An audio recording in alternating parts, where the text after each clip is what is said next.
அஷ்டாங்க பைரவர் முதல் பைரவர், அஷ்ட பைரவர்ல முதல்ல. வாகனம் அம்ச வாகனம். அம்சம்னா அண்ணன். அன்ன வாகனம் யாருக்கு இருக்கான்?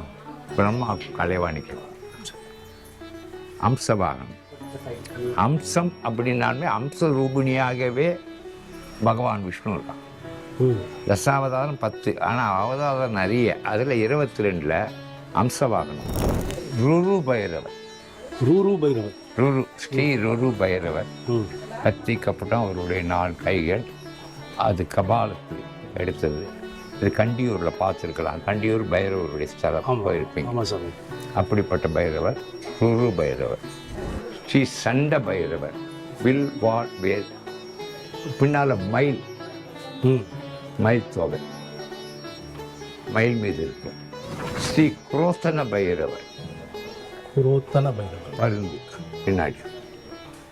எல்லாருமே 4 கரங்களோடு இருக்காங்க. கதை, சங்கு, சக்கரம் இருக்கு பாருங்க. இது இருக்கு.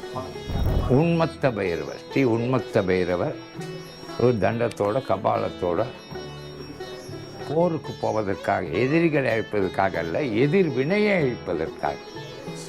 ஒவ்வொருத்தருக்கும் வாகனம் மாறிட்டே இருக்கு. வாகனம் மாறும்.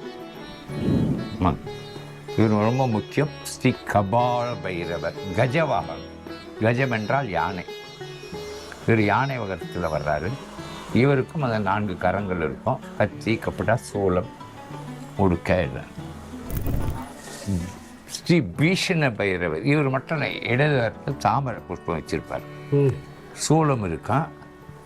இவருக்கு பின்னாடி வாகனம் சிம்மம். ஸ்ரீ பீஷண பைரவர். இதுதான் ஃபைனல். இங்கே 4 கரங்களை பார்த்துக்கிட்டு வரீங்க. இங்கே பாருங்க.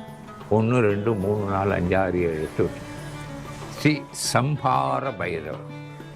சம்ஹாரம்னா எதிரிகளை அழிப்பது மட்டுமல்ல சம்ஹாரம். சேவார்த்திகள், பக்தர்களுடைய துன்பங்களை சம்ஹாரம் செய்வது. சரி சார். அவருடைய கஷ்டங்களை சம்ஹாரம் செய்வது. எதிர்மனை வினா, வில்லி, சூனியம் இதெல்லாம் வைக்கிறாங்களே, அது இவர்கிட்ட பிரார்த்தனை பண்ணால் இம்மிடியட்டாக உடனே நடக்கும். எதுவுமே எதிர்மறை சக்திகள் எதுவுமே செய்யாது. ஏன்னா சிவனே பைரவர், பைரவரே சிவன். இந்த திருக்கோயிலை பற்றிய முழு விவரங்களை தெரிந்து கொள்ள எங்களுடைய கோ டெம்பிள் யூடியூப் சேனலில் பாருங்கள்.